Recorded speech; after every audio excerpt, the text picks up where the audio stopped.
triangulação do círculo. Aguenta muita coisa. É lá. Bem, aqui estamos em mais um domingo para pormos a conversa em dia. Depois de uma outra semana intensa, com grande parte de nós fechados nas nossas casas.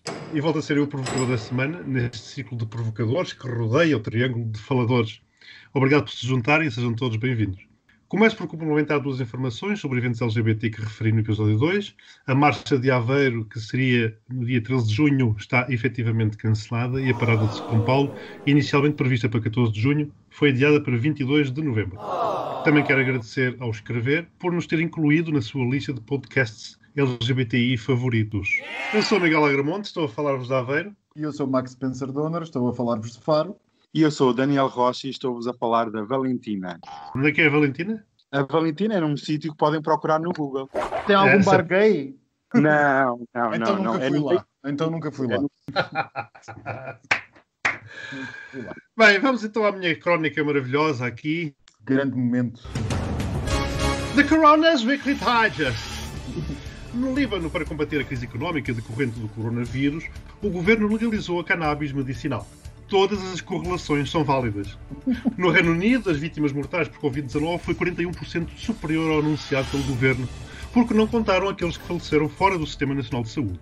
O tal sistema que salvou o Boris, apesar de este o ter desejado matar.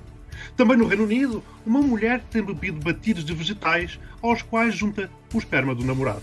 Segundo ela, é ótimo, porque para além de grátis, reforça o sistema imunitário, impedindo-a de apanhar o Covid-19. Em Portugal, o governo ultima o manual para a utilização das praias. Pergunto, vão ter em conta as praias que a bicheza frequenta? E exigimos saber quantos arbustos garantem a distância de segurança quando caminhamos pela mata.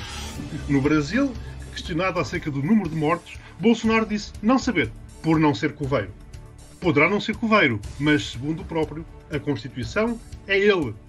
Ainda no Brasil, o ministro dos Negócios Estrangeiros escreveu que o novo coronavírus é uma arma de um plano comunista para controlar o mundo, tal como o climatismo ou a ideologia do género, chamando-lhe comunavírus.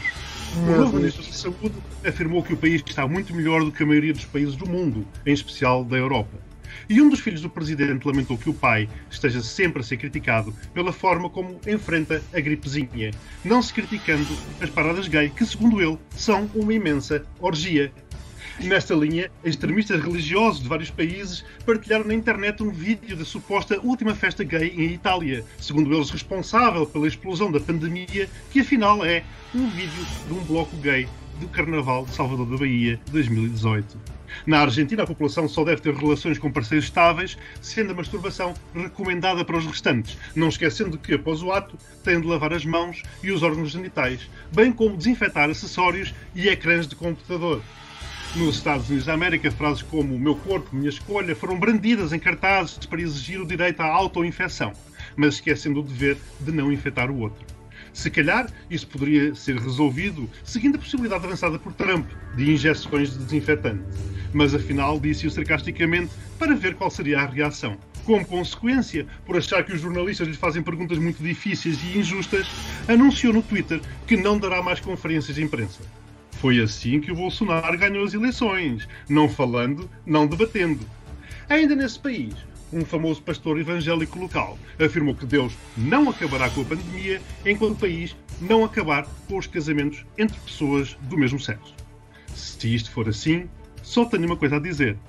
Será a pandemia a acabar com as igrejas do ódio, se Deus quiser.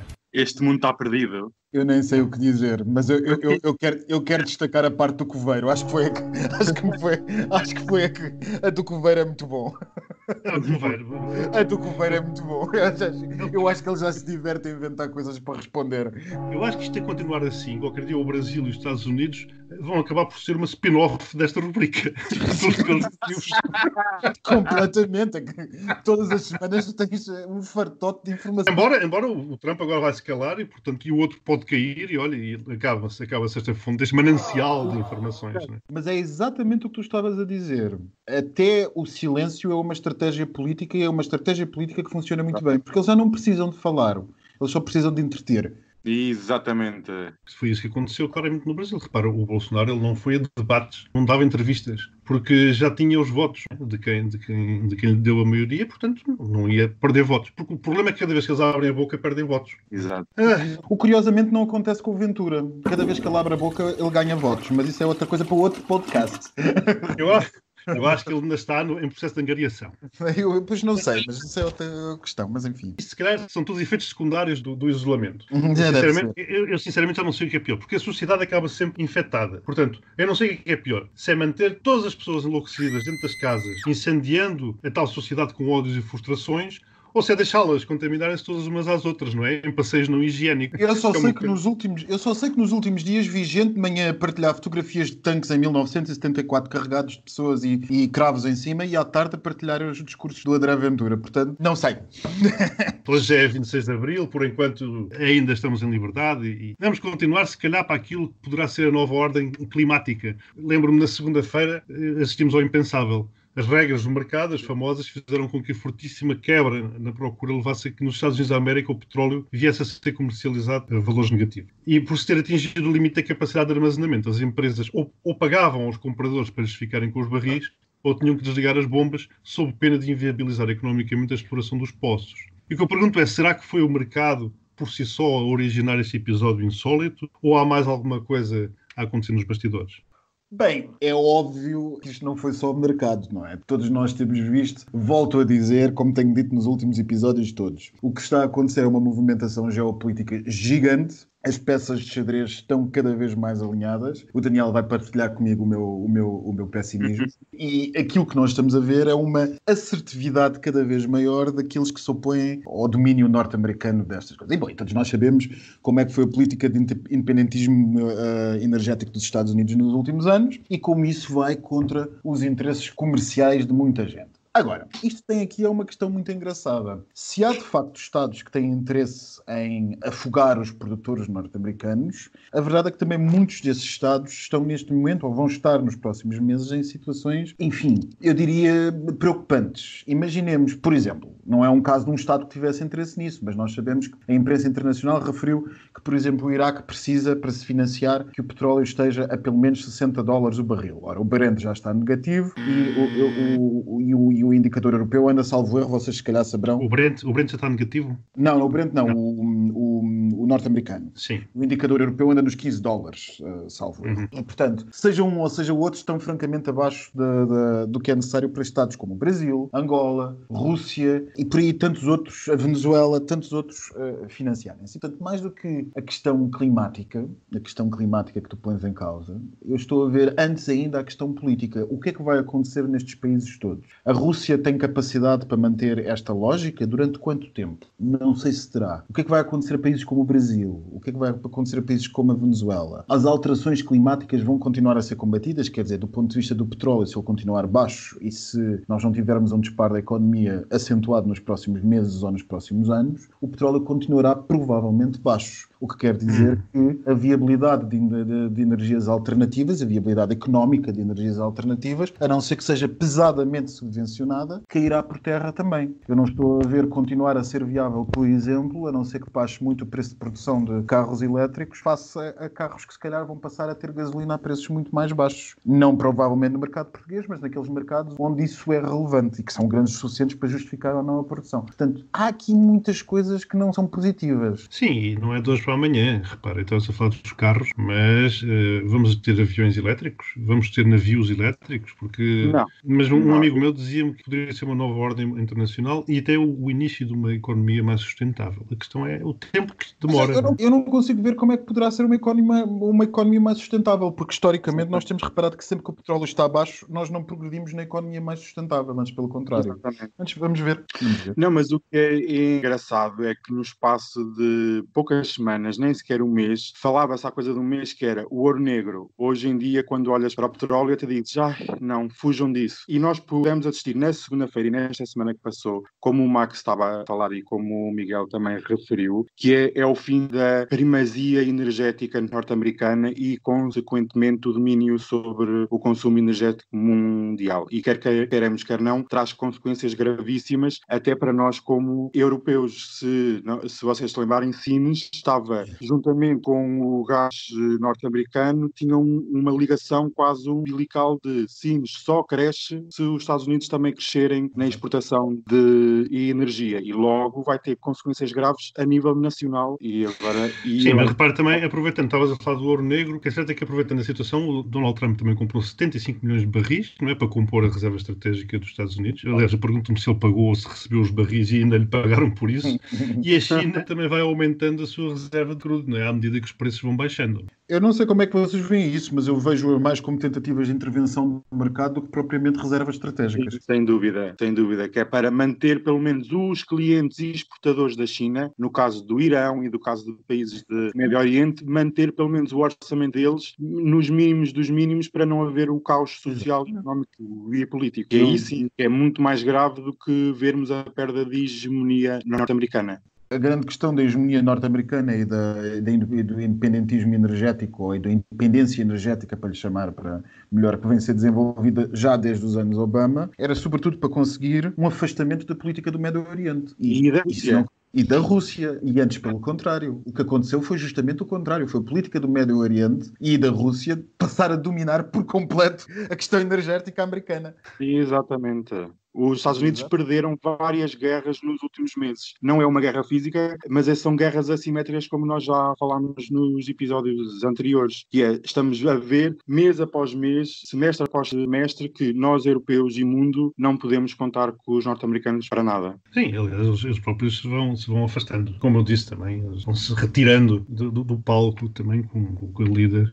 Dificilmente a coisa seria diferente. Mas nesta questão de controle e de hegemonia leva-me a um segundo tema que eu gostaria de refletir convosco, que é aquilo que eu chamo a chipagem dos seres humanos. Havia uma pressão cada vez maior para se começar a discutir em Portugal o desenvolvimento e uso das chamadas aplicações para serem instaladas nos telemóveis. Mas a meio da semana, António Costa afirmou que tal ideia estaria fora de questão. Contudo, em intervenções mais recentes, aparentemente já não é tanto assim. Parece que vai depender do anonimato dos dados. Estou a falar daquelas aplicações Covid, para saber quem é que andou com quem se encontrou com quem. Portanto, a ideia que está por trás disto é o uso das novas tecnologias de forma a se ir mapeando quem se encontrou com quem, alegando-se que desta forma conhecem-se as tendências de contágio em tempo real. E já são apresentados como exemplo de sucesso vários estados, começaram pelos estados do Sudeste Asiático, mas já mais próximos de nós, já temos países como a Polónia, que foi o primeiro país europeu a adotar este tipo de soluções, Espanha, Itália, França, Suíça, Alemanha, Reino Unido, são exemplos que já têm ou pretendem vir a ter soluções baseadas em telemóveis, e fora da Europa, mas aqui ao lado, Marrocos também já aderiu. Mas também há outras soluções, como as pulseiras, que já se foram adotadas na Bulgária,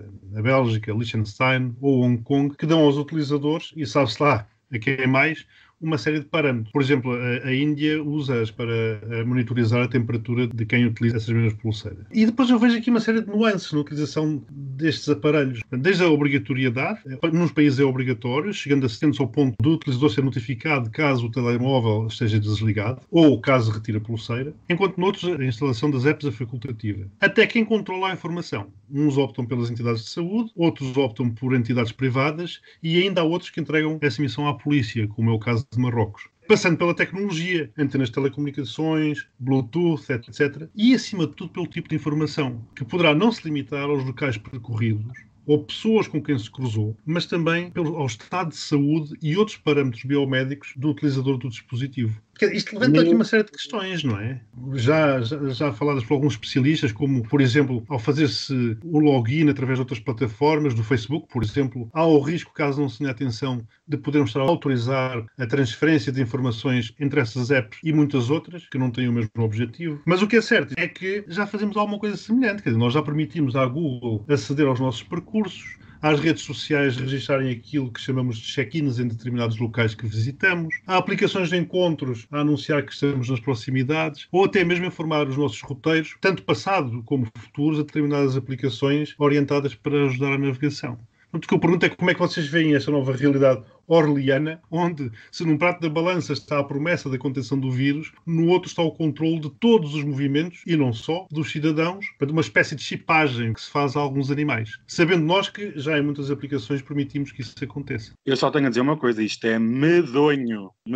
Eu, conforme estavas a falar, arrepiava-me a espinha toda. Porque isto é assim, aplicações e pulseiras e telemóveis há muitos, mas realmente, como estavas a falar, quem controla a base de dados é a principal questão, se não mesmo a única. Porquê? Porque as informações médicas, as informações de deslocações e informações de relacionamentos, seja que informação for, é um negócio altamente lucrativo e muito mais lucrativo do que a venda de armas. E os nossos dados médicos são de extrema importância. Qualquer empresa os quer. Saber que uma pessoa é HIV positivo ou não, ou se uma pessoa tem problemas de droga ou de álcool, é extremamente grave e é a questão principal de todos os países e todas as organizações, é saber quem controla e quem tem o acesso restrito a essas informações. E eu gostava de dizer uma coisa que é, em relação às aplicações de engate, como falaste, Miguel, o caso específico do Grindr, que é uma aplicação de uma empresa que já pertenceu a uma empresa chinesa de capitais. Desculpem. Temos depois de dar uma teleaula à parte. Sim, na RTP Memória. Da RTP Memória, exatamente. Mas no caso do Grindr é extremamente importante, que é toda a gente permitiu que, ao criar o perfil, se pusesse certo tipo de informações, inclusive a situação relativamente ao HIV-Sida. E essa informação pertencia, é preciso relembrar todos os utilizadores dessas aplicações de engate, que a informação lá colocada não pertence às pessoas, pertence à empresa que detém a aplicação. Por isso, os chineses já estão e já estiveram na posse de informação altamente sensível de aplicações de engate, do caso do Grindr, como outras tantas, que é um caso que foi falado na comunidade, que os chineses tinham comprado a aplicação, mas que pouca gente deu importância e, no entanto, todos os dias damos permissão para eles acederem a essa informação. Sim, só fazer aqui uma anotação. Eu diria que mais grave do que o acesso à base de dados é o cruzamento de informação, o cruzamento de dados que pode ser feito, e com isso tens uma informação preciosíssima, que depois dá origem a um conhecimento fantástico, e não são dados assim tão pouco importantes. Não são só esse, HIV positivo ou não, é também com a frequência com que as pessoas fazem os testes, etc. Agora repara, por exemplo, cruzar esse tipo de informações com companhias de seguros. Isto para dar o exemplo mais básico. Exatamente, gravíssimo. Fujam, amigas, fujam disso tudo. Mata, como era antigamente. Eu avisei no primeiro episódio, fujam das aplicações. Mas mantenham a distância, os arbustos, o número de arbustos de distância segura. Não, eu estava a ouvir com muita atenção o que vocês estavam a dizer, e como podem calcular, eu não tenho como discordar. Todo este assunto é medonho, e é, sobretudo mais do que medonho, absolutamente aterrador a rapidez em que entrou na nossa vida nas últimas semanas. É aterrador. Nós nem precisamos sair das nossas fronteiras para perceber a rapidez em que isto mudou, porque os nossos políticos de topo, ainda há poucas semanas, quando perguntados sobre este assunto, como tu bem referiste, Miguel, recusavam liminarmente qualquer espécie de controle. E hoje em dia já estamos praticamente perante uma situação em que já estamos a discutir que controle é que vamos ter. Que é como quem diz, vamos tê-lo de certeza. E aquilo que nós vemos, uma ronda, que tu fizeste alguma ronda pelo mundo, mas a ronda que nós vemos pelo mundo é uma estranha coincidência entre...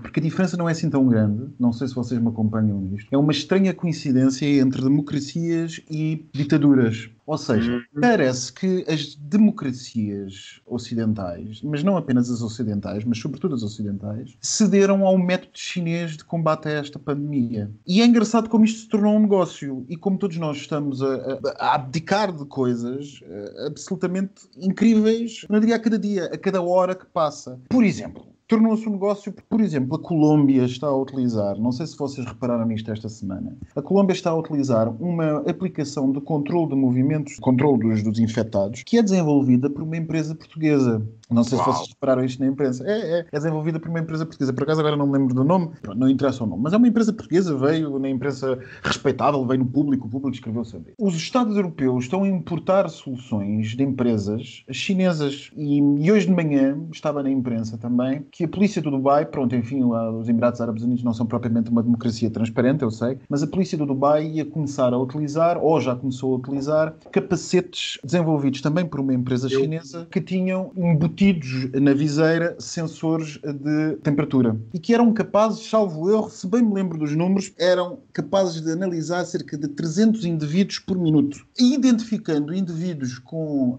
temperaturas altas, esses indivíduos seriam detidos e entregues às autoridades de saúde para confinamento obrigatório, sem mais nem menos. E que a notícia referia também que onde é que isto ia ser empregue essencialmente em bairros de imigrantes e populações debilitadas do Dubai. Todos nós sabemos como é que aqueles pequenos estados do Médio Oriente funcionam com trabalhadores paquistaneses, indianos e do Bangladesh e coisas assim do género. Não. Todo este potencial de tecnologias e de coisas que nós estamos a aceitar é absolutamente aterrador, porque é de facto aquela lógica do que é que nós estamos dispostos a ceder em nome da segurança, e eu, como pessimista de serviço, acho que toda a gente está disposta a ceder mesmo muito, e não é preciso estarmos numa ditadura para isso. As pessoas estão mesmo muito dispostas a ceder no que for necessário. Insisto, os ocidentais estão a ser bombardeados com medo basicamente desde o 11 de setembro. Há 20 anos que somos bombardeados com medo. Medo é uma conversa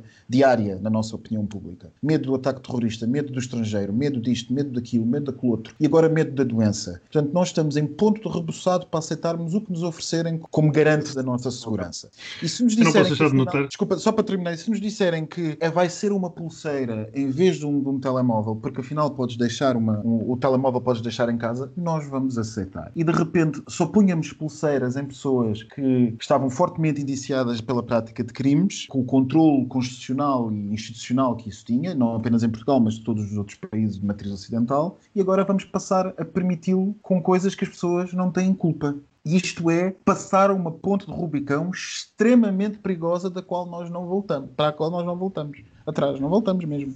Ser portador do coronavírus é, na cabeça de muita gente, um motivo suficiente de culpa. Um crime, quase, não é? Eu não posso deixar de notar que, tanto um como o outro, falaram da China. Mas nós não podemos esquecer que a China fez um controlo, aparentemente, de acordo com os números publicados, que poderão não ser naturalmente os verdadeiros, com base em redes sociais, também elas totalmente controladas. E isto nunca ninguém disse que a China efetivamente fez um bom controlo com redes sociais, mas redes sociais controladas, que é uma coisa que não existe aqui. Portanto, nós aqui temos uma questão adicional mais complicada. E estamos a falar dessas questões das pessoas serem julgadas, os capacetes que permitem detectar as pessoas, prendê-las, etc. E eu disse que o vírus, enfim, já poderia trazer uma carga de culpa. Será que este não é um vírus que obriga agora para a população LGBT ao outing? Eu tenho visto algumas notícias bizarras também que relacionam os LGBTs com a pandemia do novo coronavírus, culpando os primeiros pela existência da segunda. Por exemplo, de acordo com uma estatística que eu vi divulgada no site Gaystar News, 20%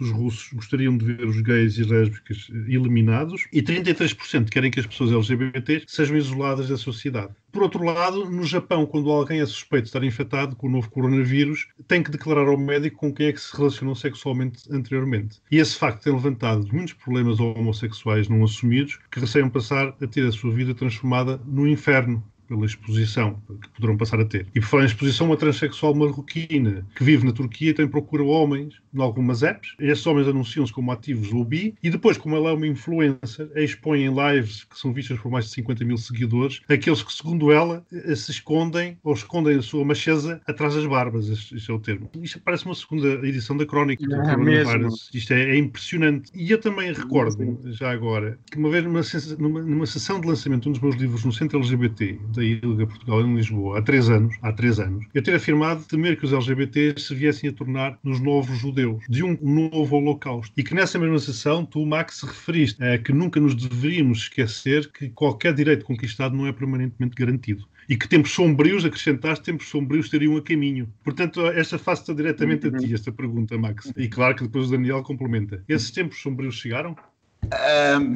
É óbvio que os tempos sombrios chegaram. Agora, qual vai ser a extensão e a intensidade dos mesmos é que resta ainda preencher. De saber. Nesta coisa, enfim, eu não quero ser o pessimista de serviço uma vez mais. Não estou à espera que sejamos todos postos em comboios e mandados já para campos de concentração. Nada disso. Agora, insisto. como disse há bocado, há 20 anos que nós estamos a ser bombardeados com a lógica do medo. Qualquer observador que preste atenção às notícias diariamente e qualquer pessoa que tenha um mínimo de informação histórica, nem é preciso ser muito grande, só basta do último século, sabe quais são os procedimentos, qual é o procedimento normal da história, qual é o caminho normal da história. E sabe, sobretudo, os mecanismos em que ela acontece. Há 3 ou 4 anos atrás, quando nós estivemos nessa sessão de lançamento do teu livro, nós estávamos perante um mundo novo do Brexit, do Bolsonaro e do Trump. Ainda estávamos, enquanto coletividade e opinião pública, todos muito atordoados a tentar perceber como é que chegámos lá. Continuamos atordoados e sem tentar perceber como chegarmos lá. E as coisas estão piores. Eu acho que o pós-Segunda Guerra Mundial nos ensinou uma coisa. E nos ensinou uma coisa essencial. Muitos filósofos trataram deste assunto, mas ensinou-nos este ponto, que é a construção, ou melhor, a destruição da democracia faz sempre pela individualização de alguém, pela exclusão de alguém. Seja um judeu, seja um cigano, ou seja, pura e simplesmente um paneleiro. Seja ele quem for. Sempre que nós iniciamos o caminho da exclusão de alguém por aquilo que ele inatamente é, um homossexual, por exemplo, nós estamos a iniciar a desconstrução da democracia. E, portanto, quem o faz tem interesse em justamente isso, destruir o que quer que seja que reste no seu país ou na sua coletividade de liberdade e de pensamento democrático. Portanto, não espanta que na Rússia que tu falaste, esse seja o pensamento dominante, porque há um caldeirão que ele também já existe praticamente desde que Putin se assumiu como presidente, já daqui a pouco, o quê, 20 anos? Desde que ele sucedeu a Yeltsin, daqui a pouco 20 anos, certo? Se calhar vocês não se lembram, mas no início, ou não se lembrarão, mas no início da presidência de Putin, uma das coisas que acontecia era, nas ruas de Moscovo, daqui a pouco, como eu dizia, 2 décadas, era a juventude, a chamada juventude nazi, do partido Putin, amando da Igreja Ortodoxa Russa, ao domingo, à noite, perseguia homossexuais na rua. Portanto, a construção dos homossexuais como o inimigo, como o símbolo dos valores ocidentais, o inimigo estrangeiro na Rússia, é uma construção que já começou há muito, muito tempo mesmo. Ela tem raízes na União Soviética, mas na União Soviética, pelo menos, as leis eram mais igualitárias nesse campo. Não se proibia, não era criminalizado. Hoje em dia é-se visto como estrangeiro, como influência estrangeira, como coisa trazida pelo estrangeiro para justamente destruir a nossa entendida a maneira de viver deles. E é isto que chegamos. De facto, nós estamos num ponto, e agora com o Covid reforçamos ainda mais esse ponto, como falámos no último podcast, em que tudo o que venha de fora, estejamos nós numa democracia ou numa ditadura, tudo o que venha de fora, ou tudo que possa ser pintado como vindo de fora, é um inimigo. E, portanto, sim, chegamos a esses tempos sombrios. Já estamos na parte em que dizemos que aquilo que é diferente é um inimigo. Aquilo que nós não conhecemos traz doenças ou traz qualquer coisa má para o nosso estilo de vida. Portanto, eu acho, se calhar, estou a ser pessimista, mas eu acho que provavelmente já chegamos aos tempos sombrios. Eu não acho que estejas a ser pessimista, Max. Eu acho que estamos a ser realistas e a ver a história a desenrolar-se outra vez com outras personagens, com outros cenários, mas basicamente as mesmas características. E eu gostava de acrescentar aquilo que tu disseste, e muito bem, que é a luta não parou. Muitas pessoas aqui em Portugal pensavam que era legalizar o casamento, faltava a adoção e tínhamos direito plenos e tudo ficava cor-de-rosa e vamos todos marchar. Mais do que tudo, agora temos que ser vigilantes, temos que ser solidários para com a comunidade e lutar, acima de tudo, lutar e preservar o máximo possível de direitos que foram conquistados até agora, porque facilmente eles se vão perder e facilmente eles viram páginas de história. Sem sombra de dúvidas, não tenho dúvida absolutamente nenhuma. Lutar, Daniel, amigas. às armas. Às armas, Guerrilha, amigas, vão aprender guerrilha. Exatamente. Lá veio o tema militar outra vez. E, Daniel, como é que foram as estantes esta semana? Ui, chegamos àquela parte das estantes maravilhosa. Esta semana teve um bocadinho melhor do que a anterior. Maus e bons, uns assim, mas eu, face à situação em que nós vivemos, destas pandemias, decidi trazer uma estante que vai ser a melhor estante da semana, que para mim preencheu todas as características, que é, já como nós vivemos num tempo de fake news, nada melhor do que ter uma falsa estante. Aquelas estantes à venda na Amazon e à venda por esses sites todos internacionais que custa $150. Lindíssima. Não há problema, pode comprar, pode expor em todo o lado. É móvel, é a melhor estante que eu vi até hoje. É de cartão. É de cartão, exatamente. Para relembrar os ouvintes, é de cartão, é móvel, é muito bonita. e é mais verdadeira do que muitas estantes que eu vi na televisão e que vários ouvintes nos foram enviando ao longo do ano. Mesmo são livros que sabes perfeitamente que nunca foram tocados. Exato, ou pelo menos mais genuína e coerente. Exatamente, sem dúvida. E é essa a estante da semana. E a pior? Não temos a pior? Queres ser má língua? Claro, Sempre, eu gosto sempre de ser má língua, toda a gente sabe, já todos os nossos ouvintes sabem que eu sou má língua de serviço. Amigas, a pior estante que eu vi até hoje já vai lá 5 semanas de quarentena, foi da comissária europeia Elisa Ferreira. Horrível, parecia uma arrecadação, sem luz, sem livros, sem quadros, sem nada. Como é que uma comissária europeia apresenta aquilo? Mais valia ter comprado aquela estante de cartão, pôr atrás e fazia um melhor serviço. A mim deu uma sensação que não era a estante que parecia arrecadação. Parecia que ela estava numa arrecadação com um tanto fraco. Muito. Nem toda a gente pode ter o louceiro da senhora Presidente da Câmara, não é? A senhora estava numa... Estava o quê? Bunker. Uma arrecadação? Bunker.